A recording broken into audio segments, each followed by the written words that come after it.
Buen día. El día de hoy vengo a compartir con ustedes un poco acerca del nuevo codificador VVC o Versatile Video Coding de la I2 e ISO. Vamos a ver un poco qué es VVC, sus nuevas herramientas que hay de nuevo y un reproductor de video y una prueba que se hace, ambas por expertos de Bitmobi. Versatile Video Coding es un estándar internacional de codificación de vídeo, el más reciente que se finaliza en julio del 2020, sucesor de High Efficiency Video Coding, que es también desarrollado por un grupo de expertos de codificación de vídeo de la I2 y un grupo de expertos en imágenes en movimiento de la ISO. Es muy avanzado, aunque viene siendo un paso evolutivo del anterior estándar. Todavía se sigue enfocando en la codificación de video híbrido basado en bloques, un concepto que viene desde H261 en 1988. En este concepto, cada cuadro de un video se divide en bloques y todos los bloques se procesan en secuencia. Acá tenemos el ejemplo del decodificador que procesa cada bloque en un bucle. Comienza con la decodificación de entropía del flujo de bits. Luego, los coeficientes de transformación decodificados se someten a una cuantificación inversa y a una operación de transformación inversa. La salida de esto es una señal de error en el dominio de los píxeles que se ingresa al bloque de codificación y se agrega a una señal de predicción. Hay dos tipos de predicción: el interprediction, que copia los bloques de imágenes previamente codificadas, y la intraprediction, que solo utiliza información de píxel decodificada de la imagen que se está decodificando. Luego, ese resultado se suma en el bloque reconstruido y se somete a algunos filtros. Esto generalmente incluye un filtro para eliminar los artefactos de bloqueo que ocurren en los límites de los bloques. Finalmente, se guarda en un buffer la imagen para que pueda mostrarse en una pantalla una vez realizada la decodificación, y el ciclo puede continuar en el siguiente bloque. El estándar presenta nuevas herramientas como las de estructura de codificación. Para esto, por ejemplo, han cambiado las unidades de árbol de codificación, que se incrementan de 128 por 128 píxeles, a diferencia de las de 64 en HVC. Además, cada región es independiente, por lo cual el codificador y el decodificador pueden implementar un procesamiento en paralelo y pueden decodificar parcialmente las regiones del video que se necesitan en videos, por ejemplo, de 360 grados, como se ve en la imagen. También podemos ver cómo la partición de los bloques ha cambiado. En VVC es más versátil, por lo que vamos a tener unas particiones diferentes a las que se tenían antes. En las imágenes vemos, por ejemplo, que esta es un árbol binario jerárquico donde dividen en ancho y en alto. Pero también VVC nos va a presentar unas divisiones ternarias y específicas para cada uno de los subbloques que necesitamos. En esta imagen que vemos se ve como en los bloques más grandes son más eficientes y es donde tenemos menos detalles, y en los bloques más pequeños, donde hay áreas con bordes y detalles, se eligen los bloques muy pequeños y de esta manera se puede procesar mejor. Otra herramienta importante es la predicción de bloques. En la interpredicción, por ejemplo, el bloque actual se predice a partir de partes ya decodificadas de la imagen, y la cantidad de direcciones discretas para el ángulo ha aumentado de 33 a 65 en este nuevo estándar. La predicción íntegra en angular, dado que los bloques de predicción en VVC pueden ser no cuadrados, los ángulos de ciertas predicciones direccionales se desplazan para que se puedan usar más píxeles de referencia y vayan valores más allá de los 45 grados normales y para ser debajo de los 135. La predicción por componentes cruzados, por ejemplo, cuando hay un límite, un borde en el bloque. Los componentes de luma y croma contienen información muy similar. En esta predicción de componentes cruzados, esto se aprovecha mediante la predicción directa de los componentes de croma del bloque de luminancia. En la interpredicción también tenemos, por ejemplo, el flujo óptico bidireccional, que es que cuando el bloque se divide en una cuadrícula de 4×4, el vector de movimiento se refiere a calculando el flujo óptico utilizando las referencias o los vectores de movimiento del punto de control. Por ejemplo, los azules, que son los de control acá en la imagen, y los verdes son los calculados. También tiene en la interpredicción el movimiento afín y esto permite que en VVC implemente un modelo de movimiento afín que va a usar de 2 a 3 vectores de movimiento para permitir que el movimiento tenga de 4 a 6 grados de libertad para un bloque.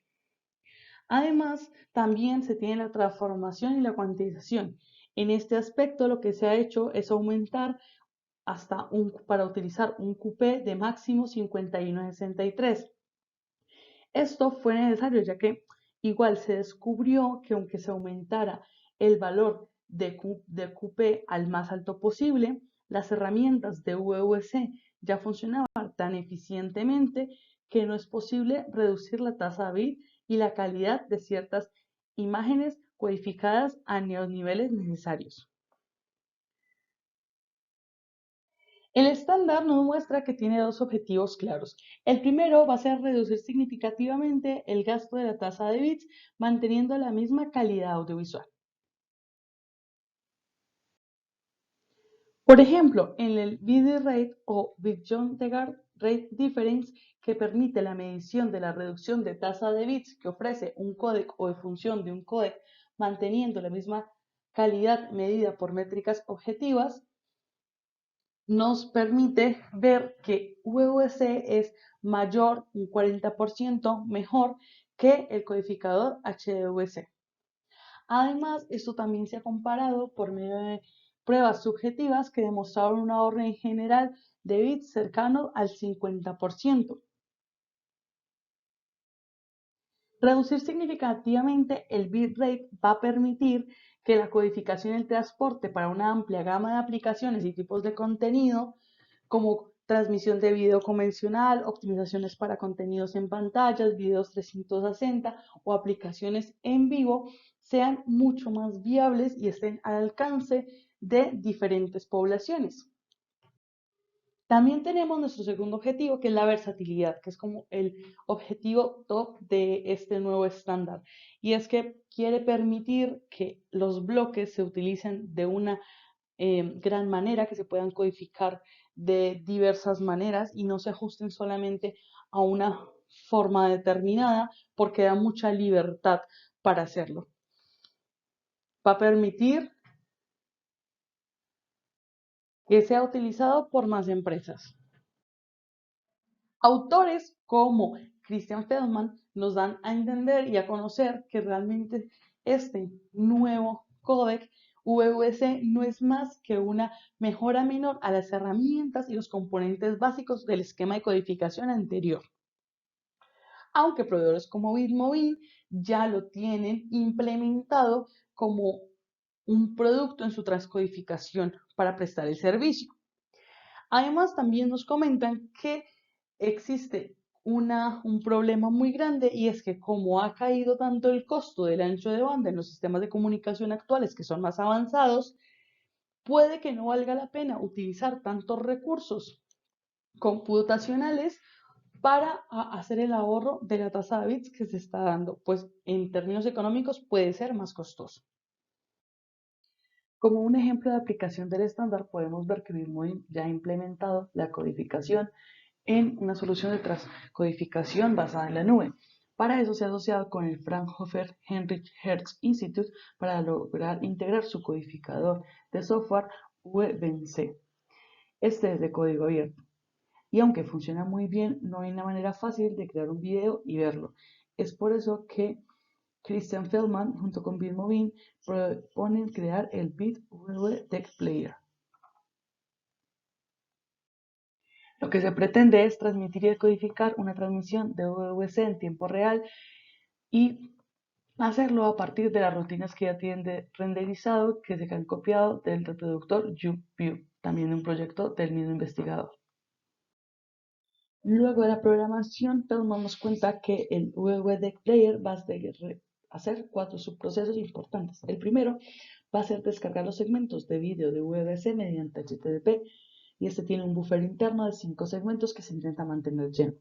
Luego se va a realizar un análisis de la sintaxis de alto nivel del flujo de bits y esto permitirá tener información sobre el segmento, como la resolución y otra muy importante, la cantidad de fotogramas en el segmento.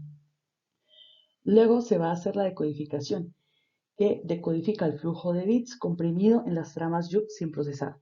Para eso se va a utilizar el software de Fraunhofer VVDEC. Este es bastante rápido y puede codificar inclusive contenidos Ultra HD en tiempo real. El problema es que no haya la suficiente potencia de la CPU disponible. Más tarde se hace la conversión, pues los cuadros decodificados están en el dominio de JUP y se necesitan que los datos sean de píxeles RGB para la visualización. Esto se hace mediante una función nativa de C++. Y como último, se va a estar ejecutando siempre un temporizador que va a actualizar los frames por segundo, dibujando siempre los píxeles RGB convertidos en la pantalla. Ahora vamos a ver cómo Marcus Hafner hizo una prueba de H266 VVC versus H265 HEVC. Para eso lo que hizo fue implementar el códec de VVC y lo primero que hace es agregar a la biblioteca de codificadores el VVC Test Model VTM. Y para hacer las pruebas, como no es un codificador real, va a tener que hacer ciertas configuraciones y parámetros. Para el primer conjunto de pruebas va a usar el ancho, el alto, la tasa de bits, el formato de píxel, el rate y el constant rate factor. Y hay factores adicionales que no va a tener en cuenta. Luego de hacer la prueba, vieron que existen varios errores, como que la ejecución de varias representaciones en el códec H266 no funciona porque la implementación de VDM utiliza variables globales, por lo que no se puede iniciar unas múltiples tareas de codificación en la misma máquina. Otro problema es que solo el formato de salida puede ser de 1080p y esto funciona como resultado de la codificación y para eso han tenido que hacer algunos parches para arreglarlo. Para ejecutar las primeras evaluaciones objetivas de la calidad visual se utilizó la PCNR como referencia. Para eso se ejecutaron 4 valores de CRF diferentes con resolución de 1080p. Y con eso se calculó el bitrate de H265 HUS. Ya teniendo estos archivos de H266 y H265 con los mismos 4 CRF, se permite la primera comparación de calidad.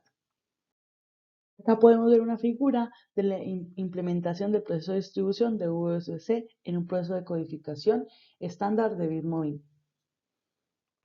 Como empezamos desde que tenemos el video hasta que lo tenemos en un reproductor compatible de VVC. A continuación lo que vamos a ver es ya el video codificado comparado con H265 y para eso se utilizó el Mango Open Source Project Tears of Steel, que es el mismo que hemos trabajado por ejemplo en clase, y va a presentar a la izquierda VVC a 1920 por 856 píxeles a 24 frames por segundo y vamos a ahí tener el rate. Y luego vamos a tener a mano derecha el HVC con la misma resolución y los mismos frames por segundo. Y vamos a ver cómo va a cambiar el rate y las diferencias en la visualmente que podemos encontrar. Como lo podemos ver en este ejemplo, se puede observar que ese codificador va a presentar una tasa de bits un 45% más baja que HEVC. Resultados que son casi idénticos a las mediciones oficiales del estándar. Aquí, aunque podemos ver una mejora muy significativa de la calidad visual y un gasto de tasa de bits muchísimo más bajo, hay que tener en cuenta que hay un actual costo informático y tiempo muy altos, el cual, por ejemplo, nos dan un ejemplo y es que para un video de 4 segundos oscila entre 2 horas y 6 horas, lo cual es mucho. Acá podemos ver cómo las letras se leen más claras y los colores tienden a ser diferentes y aún en sí tiene casi la mitad de kilobits por segundo. A medida de que la industria va empezando a desarrollar tecnologías como backend para admitir H266 VVC, hay que esperar que todos los tiempos de codificación y la potencia informática también disminuyan para que sea conveniente implementarlo. Recientemente, el equipo de VNC muestra un ahorro adicional del 10% de la tasa de bits respecto a la implementación del VTM original. Las conclusiones de este trabajo es que para estas nuevas herramientas de VVC van a presentar nuevas oportunidades de codificación y mejorar las métricas para el video en todas sus presentaciones. Aunque VVC sigue aún basándose en bloques, el procesamiento cada vez es más avanzado gracias a la estructura de codificación, predicción de bloques, entre otras herramientas, y hay mucho que investigar y proponer en este enfoque todavía. Además, Bitmovin presenta una primera aproximación de reproductor de VVC donde se basa en el reproductor de YouView y se logra exitosamente mostrar este tipo de estándar. El proceso de codificación de Hafner permite implementar correcciones en el codificador y comprobar el rendimiento de VVC, el cual va a ofrecer una tasa de hasta un 45% más baja en comparación a HVC. Y se puede resaltar que se tardan 4 horas codificando un video de 4 segundos, lo que aún es muy alto. Este mismo coste computacional energético en tiempo y de personal que supone una codificación VVC puede no ser rentable para las empresas en este momento, pues el aumento de los anchos de banda y de red en los nuevos sistemas de comunicaciones hace que, aunque HVC no cumpla las métricas de VVC, se sitúe en el mercado como un codificador más rentable económicamente hablando. Muchas gracias y esta es la bibliografía.